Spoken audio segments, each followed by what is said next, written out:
This is Max and Mia podcast. Hello, everyone. Welcome back to another episode of Max and Mia podcast. Hello. It's great to have you here with us today. Thanks for tuning in. Yeah, we really appreciate you taking the time to listen. Whether you're joining us during your morning coffee or on your commute, we're glad you're here. Absolutely. We've got some interesting topics lined up for today's episode, so we hope you'll stick around. Before we jump in, just a quick reminder. If you enjoy what we're doing here, feel free to share the podcast with anyone you think might like it. Right, and if you have any suggestions or topics you'd like us to cover, you can always reach out to us. We love hearing from our listeners. All right then, let's get started. So, Max, what are we talking about today? Well, today's episode is something I think everyone can relate to. We're calling it Bad Experiences and Complaints, the Survival Guide. Oh, interesting. Yeah, who hasn't had one of these awkward moments at a restaurant or with some kind of service? Exactly. You know, you're sitting there. Something's clearly wrong with your food or the service is terrible, and you're thinking, should I say something? How do I say it? Right. And here's the thing. There's actually a big difference between complaining in a respectful way and just being rude about it. That's a great point. I think a lot of people worry they'll come across as difficult or demanding, so they just stay quiet. But you can express your concern without being unpleasant. Absolutely. And honestly, knowing how to complain properly in a polite but clear way, that's a valuable skill, especially if you're learning English. Definitely. So today we're going to cover how to do that effectively. We'll look at the difference between a B1 level complaint and a more advanced B2 level one. And trust me, the difference might surprise you. It's not always as big as people think, but the small changes can make you sound much more confident and natural. Exactly. So whether you're traveling, studying abroad, or just want to improve your English, this episode should give you some really useful tools. All right, so let's dive in. Okay, so here's where we're going to give you some real value. One of the biggest mistakes people make when complaining is being too vague. Yeah, like saying it's bad or I don't like it. That doesn't really help anyone understand what the problem is. Right. So we're going to teach you how to be specific. And this is something that intermediate learners really benefit from, expanding your vocabulary in practical situations. Let's start with food. Instead of just saying, it tastes bad, you want to be more precise.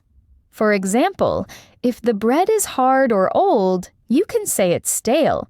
If food absorbs too much oil or liquid, like fries that lose their crispiness, you can describe it as soggy. Or if the food has no flavor at all, that's bland. And if your chicken or meat isn't cooked enough, it's undercooked. Good examples. Now, what about when you buy something and there's a problem with it? You wouldn't just say, it's broken. No. If it's an electronic item that doesn't work properly, you'd call it faulty. If there are marks or lines on the surface, it's scratched. If a piece of a plate or mug has broken off, that's chipped. And here's a fun one. If you paid way too much for something and feel cheated, you can call it a ripoff. I've definitely used that one before. Now, let's talk about service. When the person helping you is doing a poor job, don't just say, he was bad. Right. If someone is impolite or disrespectful, they're rude. If they don't know how to do their job properly, they're incompetent. And if they're just not willing to assist you, they're unhelpful. These words make such a difference. They show You know what you're talking about, and you're not just complaining for the sake of it. Exactly. You're giving specific, useful feedback. All right, so now we're going to hear a conversation between two friends. They both ate at the same restaurant and had a pretty bad experience. But here's the interesting part. One of them speaks at a B1 level and the other at a B2 level. We want you to listen carefully and notice the differences.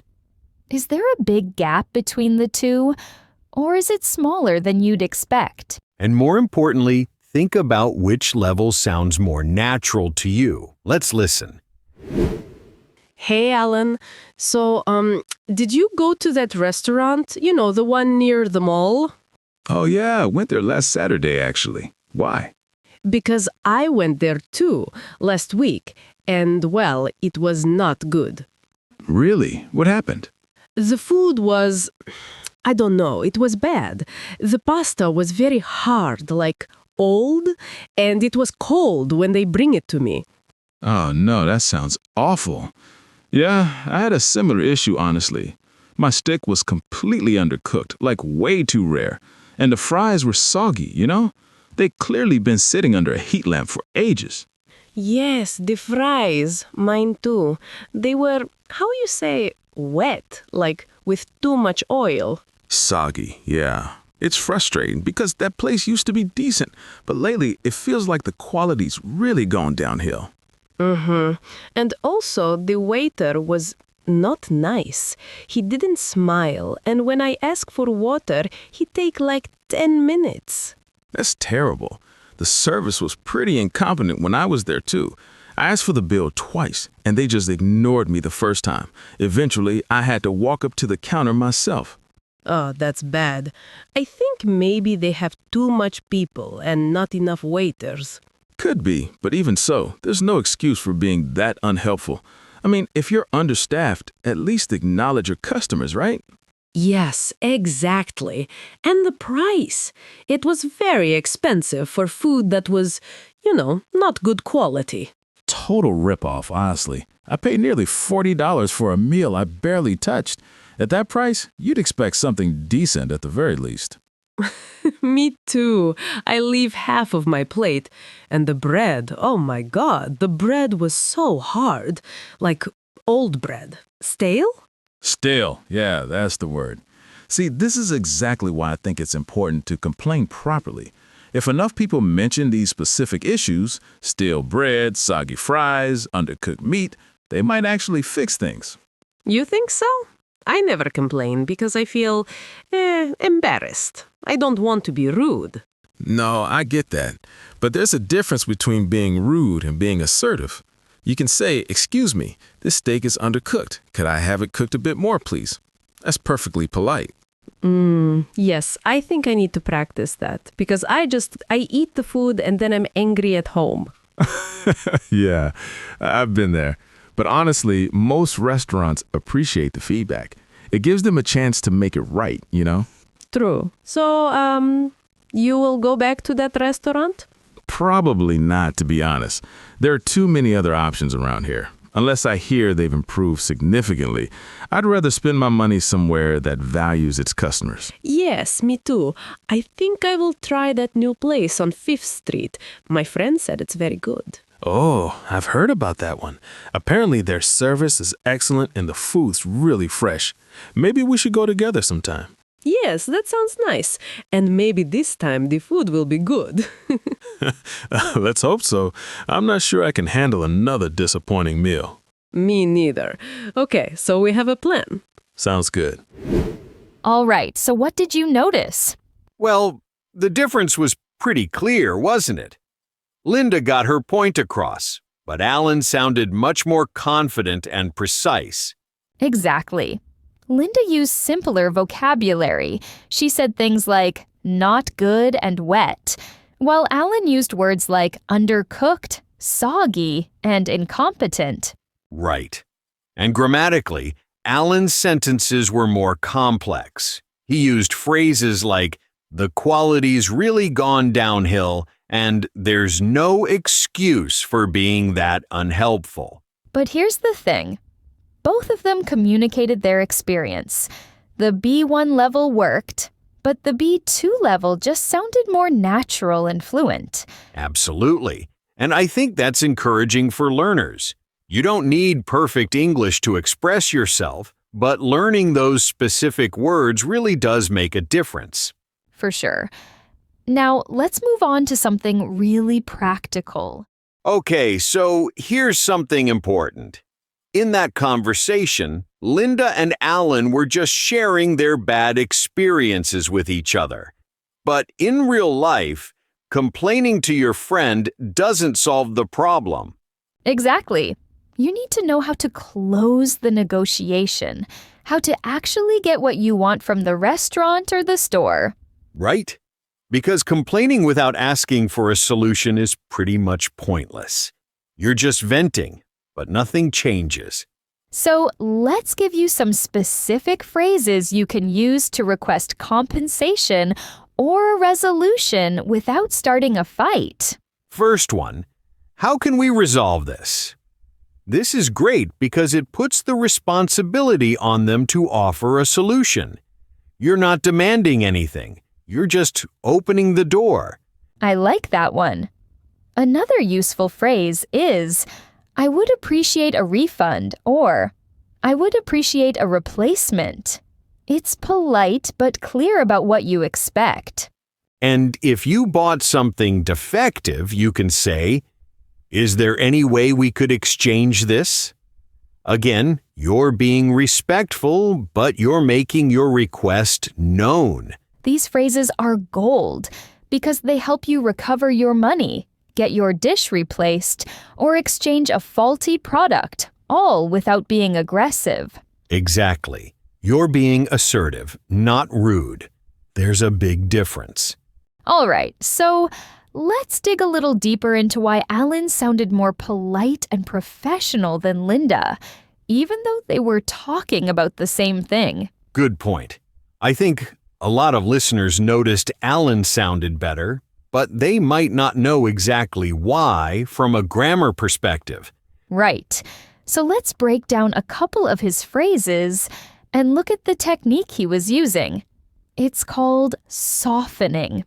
Okay, so imagine you want to ask the waiter to replace your food. You could say, I want a new plate. That works, but it sounds direct, maybe even a bit aggressive. Exactly. Instead, Alan might say something like, I was wondering if I could get a new plate. Now, why does that sound better? Because you're using the past continuous, I was wondering, which creates psychological distance. It's less direct, so it feels more polite. Right. You're not demanding, you're sort of suggesting, which makes the other person more willing to help you. Another example, instead of saying you made a mistake, which sounds accusatory, you could say, there seems to be an issue with my order. There seems to be. Shifts the focus away from blaming the person. You're pointing out the problem without making it personal. And this is linguistic psychology at work. These small grammatical changes completely alter how people perceive you. Exactly. It's not just about grammar for grammar's sake.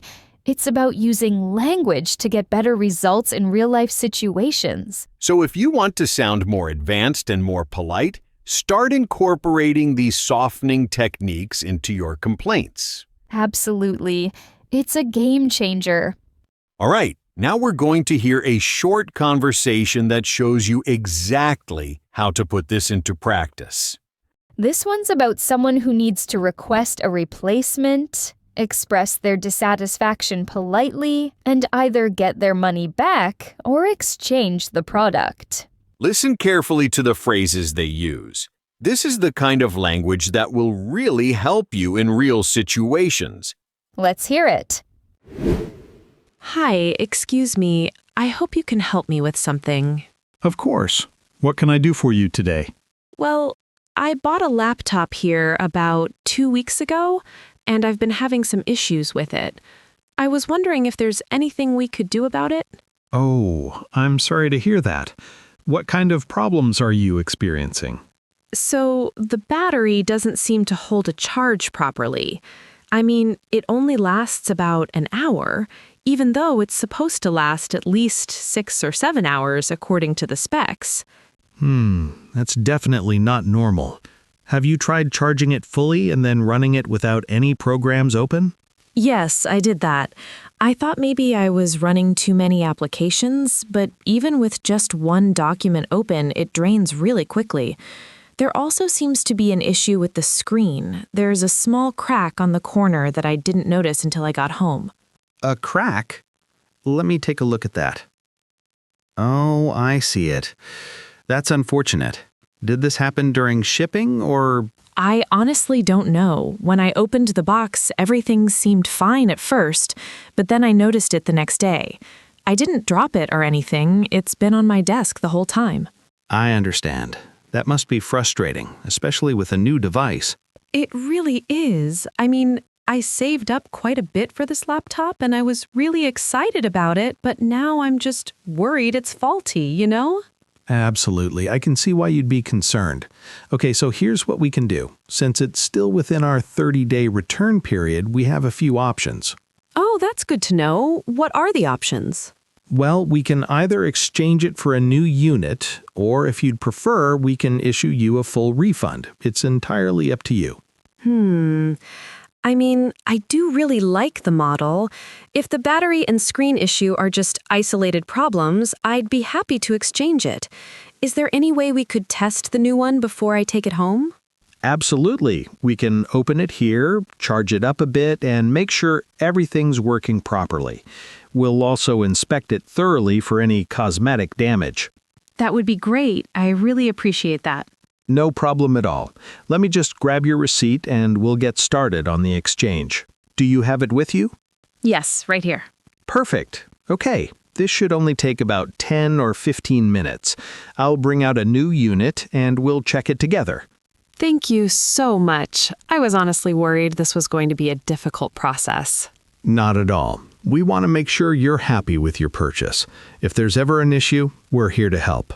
That's really reassuring. I'll definitely keep shopping here. We appreciate that. All right, give me just a moment and I'll be right back. Sure, take your time. All right, so what did we just hear? I think that was a perfect example of how to handle a complaint professionally. Rachel was polite, but she was also clear about what the problem was. Exactly. She used softening phrases like, I was wondering if, and there seems to be, instead of just saying, this is broken or I want my money back. Right. And notice how she also showed appreciation. She said, I really appreciate that, when the assistant offered to help. That goes a long way in keeping the interaction positive.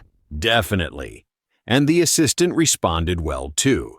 He acknowledged the problem, offered solutions, and made Rachel feel heard. Which is exactly what you want when you're complaining about something. You want to feel like the person on the other side actually cares. For sure. Now, let's talk about something that a lot of people overlook when they're learning how to complain effectively. Okay, so here's the thing. Sometimes the problem isn't the words you're using, it's your tone. That's right. You could say the exact same sentence 2 different ways, and one will sound reasonable while the other sounds aggressive or whiny. Exactly. The secret is usually in the pitch. When you drop your intonation, meaning your voice goes down at the end, it makes you sound serious but controlled. You're not angry. You're just stating a fact. On the other hand, if your voice goes up at the end, or if you speak too quickly with a high pitch, you can sound anxious, whiny, or even aggressive. And that can make people less willing to help you, even if you're using all the right words. Exactly. So if you're practicing your complaints in English, don't just focus on vocabulary and grammar. Pay attention to how you're saying it. Record yourself if you can. Listen back and ask yourself, do I sound calm and confident, or do I sound stressed and emotional? That's great advice. Tone is everything. All right, so before we wrap up, we just want to say, learning English is a process. Some days you'll feel confident, other days you might struggle a bit. And that's completely normal. What matters is that you're putting in the effort and practicing these skills in real situations. Today we talked about how to complain effectively, how to be specific with your vocabulary, and how to ask for solutions without being rude. We also looked at softening techniques and the importance of tone. These are all tools that will make you sound more natural and help you get better results. So take what you've learned today and try using it. Next time you're at a restaurant or a store and something isn't right, don't just accept it. Speak up politely and clearly. You'll be surprised how much confidence it gives you. Absolutely. And remember, every conversation is a chance to improve. All right, that's it for today's episode. Thanks so much for listening. If you enjoyed this episode, we'd really appreciate it if you could give us a like or leave a comment. It helps us reach more people who are learning English. And if you have any topics you'd like us to cover in future episodes, feel free to reach out. We love hearing from you. You can also share this episode with anyone you think might find it useful. Friends, classmates, colleagues. We'll be back soon with another episode, so make sure you're subscribed so you don't miss it. Take care, everyone, and good luck with your English learning. See you next time.